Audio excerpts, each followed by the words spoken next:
In 2018, I stood in front of you at this event with Anna Deleganis, a parent of an aspiring youth alum, and we shared a vision for a program that would provide a pathway to independence for these folks. The result is Thrive Seattle Living, and I'm very proud to say that the program is off and running, and in fact, there are a few Thrivers here tonight.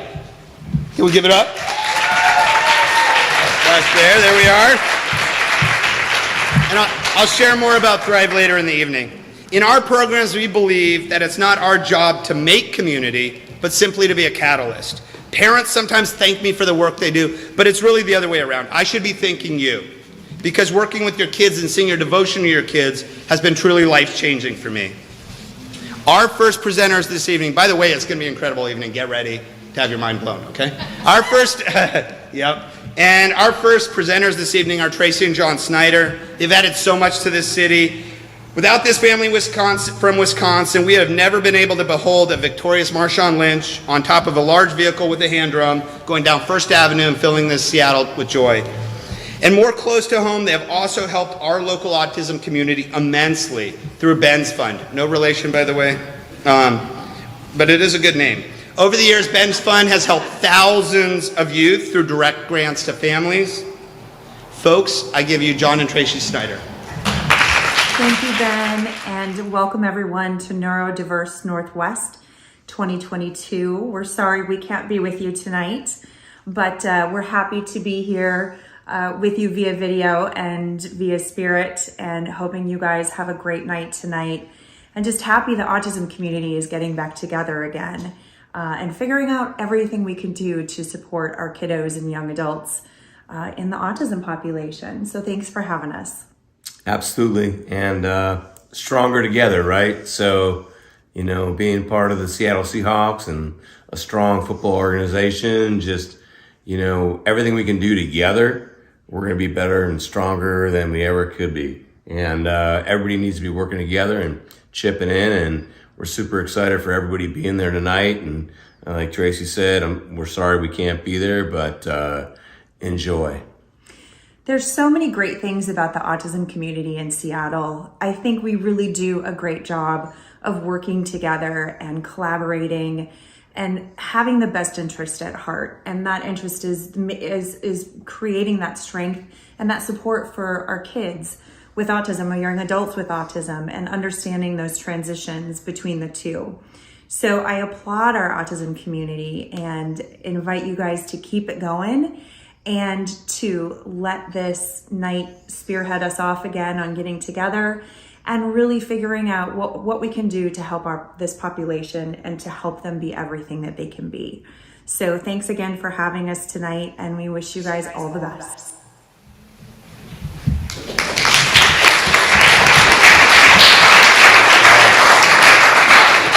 My man, Mickey. Just get ready. So, are we good? Mickey Rowe is a fierce advocate, and he's also a person who exudes joy and love. Mickey, I don't know how you do it, but every time I'm in a room with you, I leave with a smile on my face and just this distinct sense that I've grown as a person. One of the things Mickey always talks about is blazing your own path to happiness and fulfillment, and not just accepting systems. In a recent interview on the NBC Today show, he described how he used to perform at Pike Place Market in order to make money. As he describes in the interview in poignant terms, I saw that no one would hire me, so I decided I had to hire myself. He is a model for our youth on always pursuing your goals and dreams. Also, by the way, can I just share something? Mickey is legally blind and he juggles knives, which I feel like is one of the most badass things in the world. Can we give it? As if he doesn't have enough accomplishments already. Folks, you're in for a real treat tonight. Mickey's going to come on up and read an excerpt from his book, Fearlessly Different. Folks, Mickey Rowe.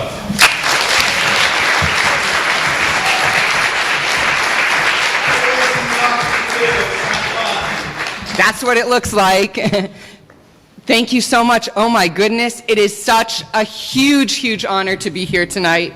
So I can't read an excerpt of my book very well because, as Ben said, I'm legally blind, and so reading it is not that accessible to me. But I have kind of a little brief best hit summary here for y'all. So I hope that works just as well. So my name is Mickey Rowe. My pronouns are he, him. I'm autistic and legally blind. If anyone else here is blind or low vision today, please know that I'm a white man. I'm about 5'5" with brown hair. I'm wearing a blue suit with kind of pink flowers in it. And I'm sunburned, so my face matches the pink flowers today. And I was so fortunate to get to be the first autistic actor to play Christopher Boone in the Tony Award-winning play, The Curious Incident of the Dog in the Nighttime. Thank you. To get to be one of the first autistic actors to play any autistic characters, sadly enough. I was the founding artistic director of National Disability Theater, and I was also so lucky to get the honor of playing Wolfgang Amadeus Mozart in the Tony Award-winning play, Amadeus. And to be author of Fearlessly Different, and there are copies here today. So you may ask yourself, what is an autistic person doing working in language-based theater companies? I used to always ask myself that question, but I believe that my differences and the things I often perceive, even as my weaknesses, are often some of my biggest strengths. I think people want so desperately to fit in often that we forget what makes us stand out. So I'm so lucky to be in a room here today with so many people who feel brave enough to be themselves. So thank you first off for all being so brave and being brave enough to stand out in this room. So as Ben said, because I faced so much unemployment out of high school, I turned to busking, still walking out on the streets as an autistic and legally blind single dad with, at that time, full custody of my autistic kid to try to make ends meet until I hatched a plan to get to Broadway's biggest stage. But luckily, I loved street performing. As an autistic people, I think people often felt really uncomfortable around me, and people didn't know how to be my friend or didn't want to be my friend because I was autistic. But when I was out there street performing, everyone who saw me smiled.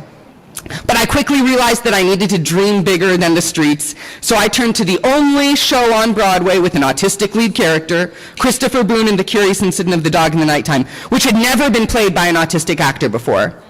When I was advocating for autistic actors to be auditioned for the role of Christopher, I was told so many times to my face that it would not be possible for an autistic actor like myself to play Christopher. I was told that it was a big role with big words, that it was a hard role, and I was told that so many times that the only reason no autistic actors had previously been cast in the role was simply because there were no talented autistic actors. I was told that the word professional and the word inclusion or accessible could not coexist, and this is a lie. This is a myth, and it's damaging. When I finally got to play the leading role in Curious Incident, the New York Times said, "Mr. Rowe plays Christopher with an agile grace, an impish humor, and a humanizing restraint." On Broadway, where the play was a Tony Award-winning hit, it ran 8 times a week with 2 actors alternating the demanding role of Christopher. Mr. Rowe, thought to be the first openly autistic actor to play the role, does all 9 shows a week. And when I got to, thank you so much. When I got to play the title character in the Tony Award-winning play Amadeus, the Wall Street Journal said, "Buy your tickets now, then come back and finish reading this review." Mickey Rowe giving a madly zany performance as Mozart. He reminded me at times of young Jerry Lewis, triumphant demonstration, artistically successful in every way. And they weren't alone. The reviews kept coming. But also, I'm not alone. I am a better actor because of, and not in spite of, my autism. Being autistic really helped me in playing Christopher and in acting in theater in general in a lot of ways too. Autistic people like me often use scripts every day, and we stick to those scripts to make daily interactions more predictable. So for instance, if I go into a coffee shop, I might say, "Hi, how are you doing today? Can I please have a medium coffee? Thank you so much." And then if it seems like more conversation is needed, I can say, "Oh, has it been busy today?" Then regardless of what the barista says, if the barista says, "Yes, it's been busy," or "No, it's been slow," I can say, "Oh, well, do you like it better when it's busy or when it's slow?" Always stick to the script. It makes things infinitely easier. Or playing Edmund in King Lear. "Wherefore should I? Stay stand in a plague of customs and permit the curiosity of nations to deprive me? When my dimensions are as well compact, my mind as generous, and my shape as true, it's really no different. They're lines I've learned that I say often, and I'm making you believe they're mine specific to this moment. In college, I worked for 4 years to get rid of all the tension in my hands so that I could be more castable. But in Curious Incident, I got to forget all about that and let the tension come back in a really easy, comfortable way. I got to be myself. With autism comes a new way of thinking, a fresh eye, a fresh mind, literally a completely different wiring of the brain. I mean, who wouldn't want to hire that into their organization? It is so great to have people who can think about and come at problem solving from all sorts of different angles. And off script for a moment, people with disabilities, I think, are some of the best creative problem solvers in the world, right? Because people with disabilities have to be to navigate a world that was not designed with them in mind. So, sure, there are a lot of things working against me at any given time. For example, it's estimated that up to 85% of college graduates on the autism spectrum are unemployed. As all of you in this room already know, this isn't because we are less capable, but largely because of social stigma, a lack of accommodations, and the expectations others have before ever even working with us. Autism and disability are still not often talked about when we talk about diversity, and that needs to change. We don't just want to be audience members, we want to be employed. We want to be active parts of the conversation about autism, and we want to help shape the stories about us from the inside. Young people with disabilities in this country, I think, need to see positive role models, right, who are going to tell them that if you are different, if you access the world differently, if you need accommodations, then the world needs you. And unfortunately, excluding people with disabilities from stories that are entirely about disability doesn't help to accomplish this. This is why diversity in the arts matters. Inclusion in the arts matters because it leads directly to inclusion in life. I was tired of books about autism and disability being written with no input from autistic individuals. So I decided to write my own book. So remember, your differences are your strengths. If I hadn't been an autistic person who used scripting every day and who needed to street perform because society wouldn't give me a job, I may have never become an actor. Your differences are your strengths, and society needs everything that makes you you. And when you are able to give all of yourself to society, when you are giving the world such a huge gift. Always feel comfortable asking for what you need to perform at your best, because accessibility helps everyone. Your differences make you powerful, and you have agency. When I was younger, people told me that because of my disability, I would be lucky if anyone wanted to marry me. I mean, think about that. People told me that because I was autistic, I would be lucky to have anyone want to date me or marry me. So this led to me getting married to the first person who wanted to marry me, and later having to escape an abusive relationship as a single father, leaving an abusive relationship in the middle of the night with my autistic son in hand. There is so much danger, true, like real danger, in feeling like, I'm so sorry, my brain. There is so much real danger in feeling like your differences are bad or shameful, and not knowing how strong your differences make you. But all of those people who told me I should just accept the first person who wanted to marry me, and that I would be lucky to receive any kind of love, were wrong.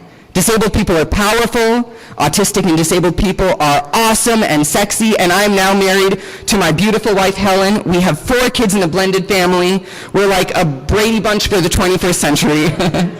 A disabled man and an autistic immigrant woman of color. Sorry, a disabled man and an immigrant woman of color with 4 kids. It's a busy house. And we even consult together now on issues of equity, diversity, inclusion, and access. So in parting, what I ask of you all today is this: be brave, value your differences, realize that when you share all of yourself with the world, even the parts of you you might think are shameful or bad, you are giving the world such a huge gift. We need people coming at problem solving from all sorts of angles. all sorts of kind of brain wirings. So be brave and jump in headfirst even when you aren't sure, even when you feel like you need to advocate for yourself and it's scary. Will you fail? Of course, sometimes. But will it be worth it? Yes. If I hadn't been brave and asked for what I needed, I would have never gotten to be on stage in The Curious Incident of the Dog in the Nighttime. So please be brave, ask for what you need, and trust that sometimes, if you leap, the net will appear. So go be incredible, and more than anything, be you. Thank you so much. Thank you.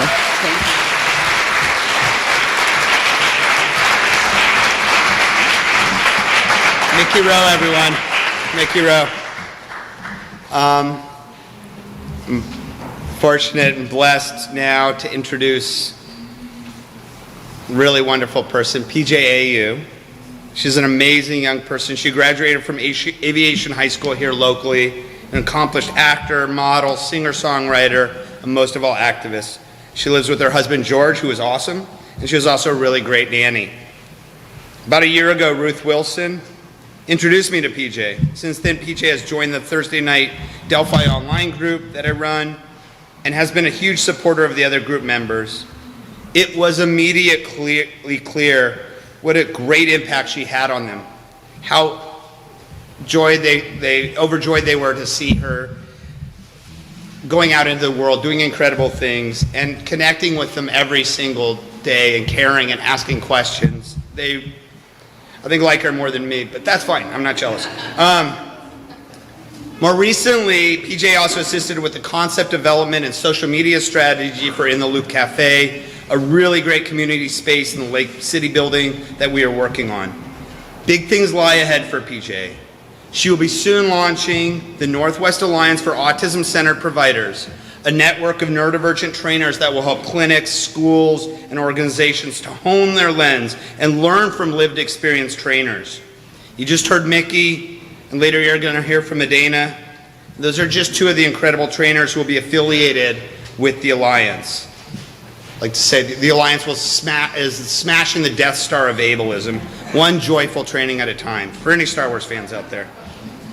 Folks, I'm honored to present our Youth Advocate Award to PJAU, but before I do, I'd like you to listen to an amazing presentation that she pre-recorded. Get ready to have your minds blown. Folks, PJAU. PJ here, and you're probably wondering why I'm pre-recording this, and that is because I actually have involuntary mutism. So if I were on stage right now, I probably wouldn't be saying much. So can I stand up real quickly just to let people know that I'm actually here? Yeah. I'm here, it's just I am not the best talker, so I decided to pre-record this. Thank you all so incredibly much for this award. Special shout out to Ben Wall of Ryder's Aspiring Youth Program. I would not be where I am today because of him and because of his program. So thank you, Ben, for this award and for helping me. I also like to thank my mom, my husband, God, and everybody in the Thursday night groups who have helped me be a better advocate for this community. I am so happy and honored to be a part of this amazing, actually autistic community and neurodivergent communities. It really means the entire world to me. And I don't do this because I'm out to get awards. In fact, I didn't even know that was possible. I am simply doing what I do because of my love for this community and the fact that it's just super fun. And I love educating and helping people understand what being disabled is all about. So again, thank you to so many people who have helped me on this amazing journey. And now I was actually asked to sing a song tonight. I have decided to put a little twist on it, which is also why it's pre-recorded. And I thought about doing a song by an autistic artist because that's very important. And I wanted to do a song that I think most people know. So in honor of my fellow Autie and one of my favorite artists of all time, I'm going to be singing Fireflies by Owl City. I hope you enjoy.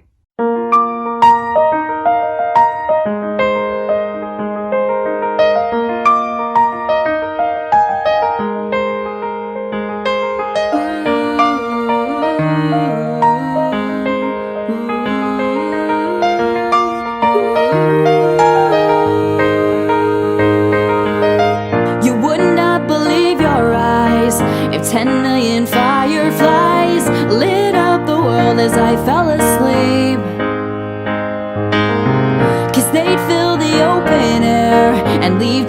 cops everywhere. You think me rude, but I would just stand and stare. I'd like to make myself believe that planet Earth turns slowly. It's hard to say that I'd rather stay awake when I'm asleep, 'cause everything is never as it seems. 'Cause I get 1,000 hugs from 10,000 lightning bugs as they try to teach me how to dance. A foxtrot above my head, a sock hop beneath my bed, a disco ball is just hanging by a thread. I'd like to make myself believe that planet Earth turns slowly. It's hard to say that I'd rather stay awake when I'm asleep, 'cause everything is never as it seems when I fall asleep. Leave my door open just a crack, please take me away from here, 'cause I feel like such an insomniac. Please take me away from here. Why do I tire of counting sheep? Please take me away from, but I'm far too tired to fall asleep. To 10 million fireflies, I'm weird 'cause I hate goodbyes. I got misty eyes as they said farewell, but I'll know where several are if my dreams get real bizarre, 'cause I saved a few and I keep them in a jar. I like to make myself believe that planet Earth turns slowly. It's hard to say that I'd rather stay awake when I'm asleep, 'cause everything is never as it seems when I fall asleep. I like to make myself believe that planet Earth turns slowly. It's hard to say that I'd rather stay awake when I'm asleep, 'cause everything is never as it seems. I'd like to make myself believe that planet Earth turns slowly. It's hard to say that I'd rather stay awake when I'm asleep, because my dreams are bursting at the seams.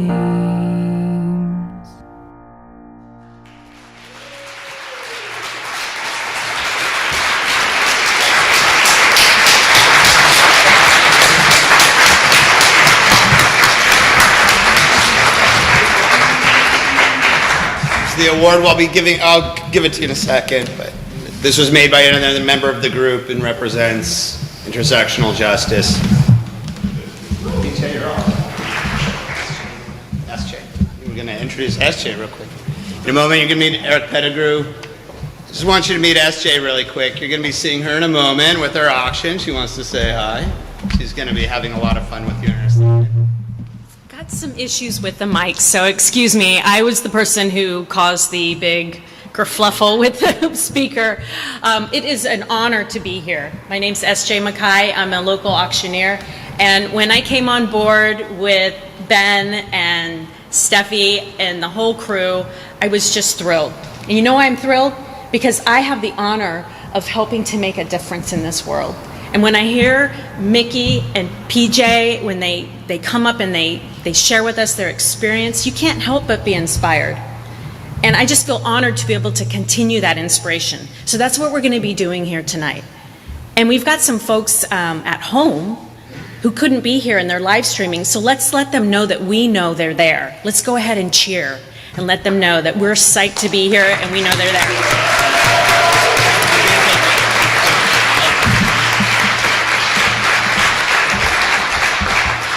Really great presenter coming up, and he has a special connection to Ryther. See, in Aspiring Youth and all our programs at Ryther, we're constantly seeking ways for families and youth to feel more connected, because young people grow when they connect with each other and the community. That's been the foundation and guiding principle as we worked alongside Anna Deleganis from Bode Real Estate Development and Ryan Wecker and Christy Bateman from Enigma ASD Services to create Thrive Seattle Living. I love my job at Ryther, and one of the most incredible parts of my job is to provide outreach and development support to Thrive. With the Enigma staff team providing excellent guidance and services to residents, and Anna providing business experience and mentorship, we've been able to successfully launch with 12 Thrivers living together and building skills together. Through Anna's company, Bode, the Thrive families have been able to access a brand new, beautiful micro-apartment building in Lake City, with another building in West Seattle and Avalon set to open this coming year. The young adults in the program and their families are blazing a path forward for others. The website for the program is thriveseattleliving.com if you'd like to learn more. Thrive is a shining example of what we can do when organizations come together to solve challenges, and is why Stronger Together is such an important guiding principle.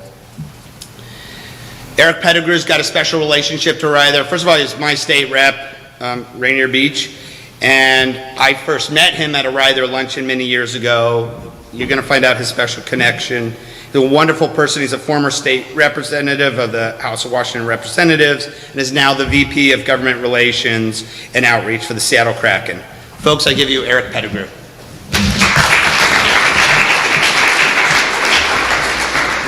Hi, my name is Eric Pettigrew, former state representative of the 37th Legislative District, and also a parent that is forever grateful to Ryther for all the support they have given to my daughter and to our family as a whole as we work together to support her. You know, I'm so excited about today's theme, Stronger Together.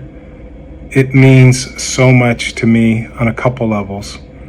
On a personal level, I think about those days when we walked out of the doors of Ryther thinking that we could take on the world on our own, just our little small unit, and quickly realized that there was no way we could take on all the challenges that were coming along with us on our own, that we had to have a community that was broader, that we are much stronger together.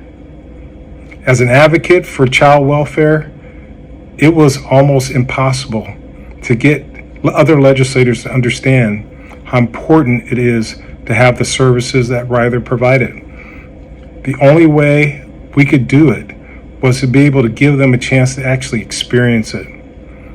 The work that you guys are doing with this cafe that's going on, where the kids are able to use the skills they have learned and apply them to the real world, so the real world can see and experience the victories and the challenges along with that, only makes the message stronger, and it makes it easier and creates much more support for legislators and the community all around to provide all the support that's needed for parents and the community as a whole.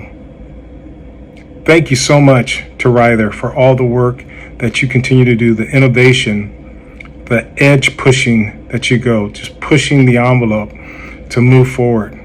I encourage everybody in this room, everyone who has supported or benefited from Ryther, or those that know that there's a possibility down the road you will benefit from the work that Ryther is doing to completely support them. With that, enjoy your lunch. Hope you guys are enjoying your lunch. He's really wonderful. I was pretty proud to have him as my state rep, and he's just been really connected to Ryther. Folks, our keynote is coming up now. I'm really excited. Adana is coming up. It's been a challenging few weeks. It's been such a challenging few months and challenging few years. We all want to change the world. We want to try to fix things and make things right, but it feels so overwhelming. It's vital that we stay connected to our health, both physical and mental, and we have to connect with others. Doom scrolling through the news is not the answer. In these times, righteous anger is justified, but obsession is not going to do anyone any good.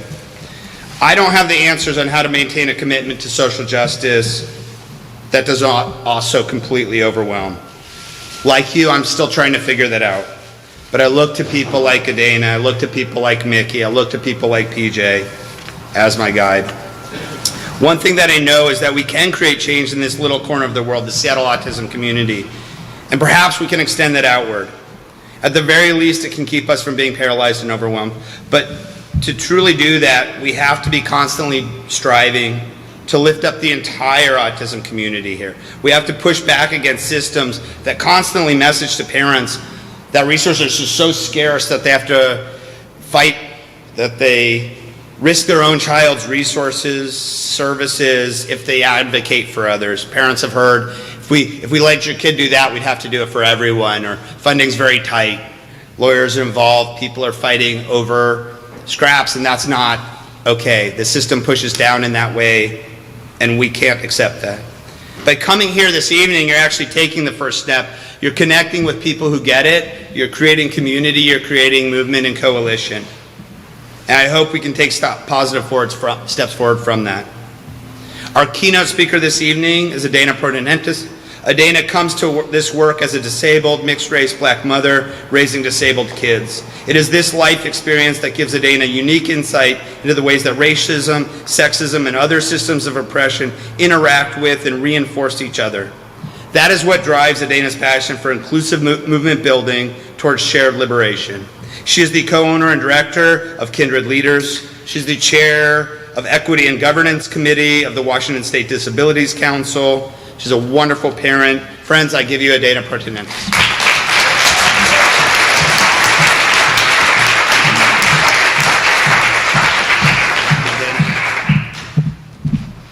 What do you say after a welcome like that? Like, I just don't even, just good night, thanks, that was great. Thank you so much. I am just so full of gratitude for the invitation to be here tonight, for your presence and your time, which is the greatest treasure we have to offer each other. And I'm also full of gratitude for everyone who makes it possible for us to be here tonight to begin with, right? I'm thinking of people like my husband who's watching our children and probably breaking up a fight at this very moment. Felice, I don't have to do it. I'm thinking about the people who clean and care for this building that we're in. I'm thinking about the public health workers who have worked so hard to shepherd us through this pandemic. And if there's any lesson to be learned in the pandemic, I think it is about our interdependence. It's about how the decisions that we make as individuals have such huge impacts on the people around us, and how there's so much power to be found when we lean into that sense of connection. There's so much strength to be found there. Incidentally, interdependence is the 8th principle of disability justice. There are 10. I'm not going to go through all 10. Don't worry, we can do that another day. And I think that speaks to this deep-seated inherent wisdom that we have in the disability community about the power of that connection, about the idea that when you lean into someone else for support, that doesn't mean weakness at all. It makes you both stronger, much like our theme of the evening of being stronger together. One of the manifestations of that strength is in the rallying cry that I've often heard in autism and autism advocacy work, which is nothing about us without us. Right? Familiar? Yes? Yes. It's so powerful and speaks so clearly to the importance of representation, to the importance of hearing our voices, to the importance of standing together to make sure that our voices get heard. And I'm here tonight actually to encourage us to take that a step further. I love nothing about us without us, and I love it so much I want to add to it. I want to make it bigger, because my people are from the South and we like things to be really big. It's just the thing we do. And my other people are from Alaska where things are really big, so we just do large. But first we got to pause and reflect and think about, when we say nothing about us without us, who is us? Who's this us that we're talking about? Who is the us that we're claiming? And if we're going to claim them, what is our responsibility to them as we claim them as part of our movement? Because if I were looking at, say, just general media representation, I would think that us, in Nothing About Us Without Us, is all like teenage white boys. That's really, those are the pictures that I get to see, right? But that's not the truth. Us is girls and women and trans folks and queer folks and black folks and indigenous folks and Pacific Islander folks and elders and Asian folks and Latinx folks. That's us. That's all of us. So what does that call us to do in terms of our responsibility to that interdependence, so that sense of community? If we're going to claim all of us and say nothing about us without us, I think we say what my mama says, which is, if it ain't for all of us, it ain't for none of us. That's it. If it ain't for all of us, it ain't for none of us. We are leaving the table if we're not tending to all of us. That's how this has to work. There's so much power that comes from the diversity of who we are. But too often, as Ben was saying, that scarcity mindset tricks us into turning our backs on members of our own community. Intersectionality, by the way, is the first principle of disability justice. Too often, because of that, our advocacy work becomes transactional. We end up in this mindset where it's just about what can I get? Like the system's messed up and I know that I can't get to a place of thriving, so I'm just going to get in there and I'm going to get what I can with the time and the resources that I have, and I'm going to just have to look after my family and let that be enough. And that is just not how we're going to get to a place of systems change. It's a Band-Aid. It's a series of Band-Aids. And I so get it, because I'm a mama 2 times over of kids who are deeply impacted by these systems, and we are so depleted by having to go through all these hoops and burdens to try to make things work. That's how it works, right? But if we don't take that moment of depletion and say, you know what I need right now? I need community care. I need my interdependence. I need to lean into that. Instead of saying, I'm just going to hunker down and get the scraps from the table and get out of here. Like, that's how we move from transactional social justice to transformational social justice. Honestly, I say this all the time in my consulting practice. I'll probably never stop saying it. The thing that we've got to remember is that trickle-down social justice does not work. If we continue to center the least marginalized group of people in a marginalized community, we are not going to solve our problems. We're just not. It's just not effective. You have to flip it upside down. You have to look for the most marginalized person. It is those who are impacted the most by these systems who know them most intimately, and it is their leadership that we must follow. That's principle number 2, leadership of the most impacted. We also need principle number 7, cross-disability solidarity, right?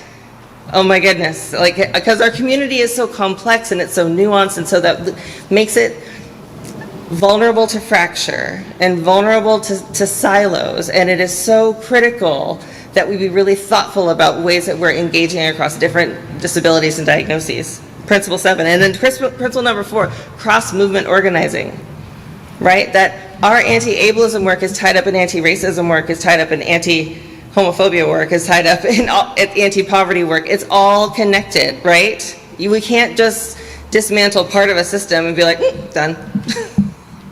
And think that it's not going to come rearing its ugly head back. And most importantly would be principle number 10, which is a deep and fierce and unwavering commitment to collective liberation. The idea that we leave no one behind, not a single one.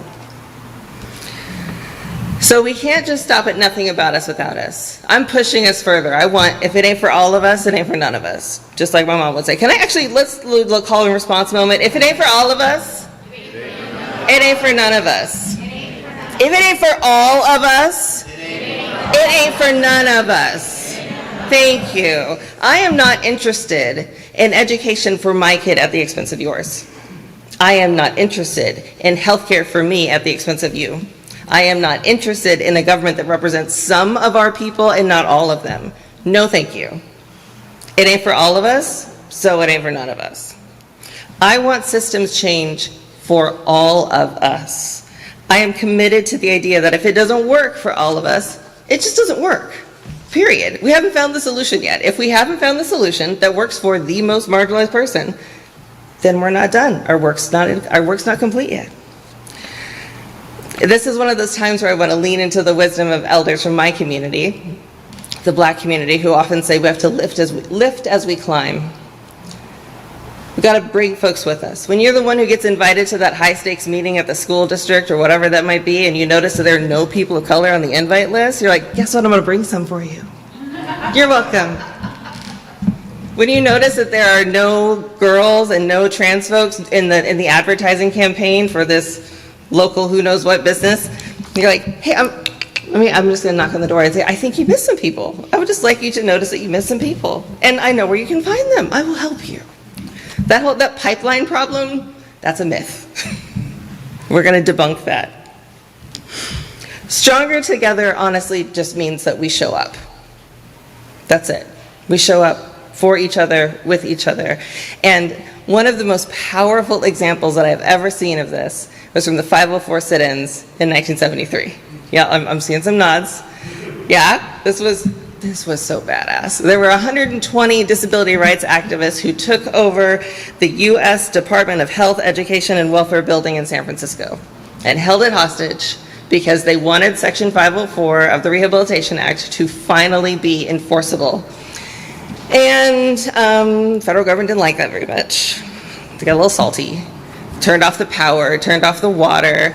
They ultimately ended up being in that building for 25 days. It's the longest occupation of a federal building in American history. You wanna know why it was possible? You wanna know who showed up?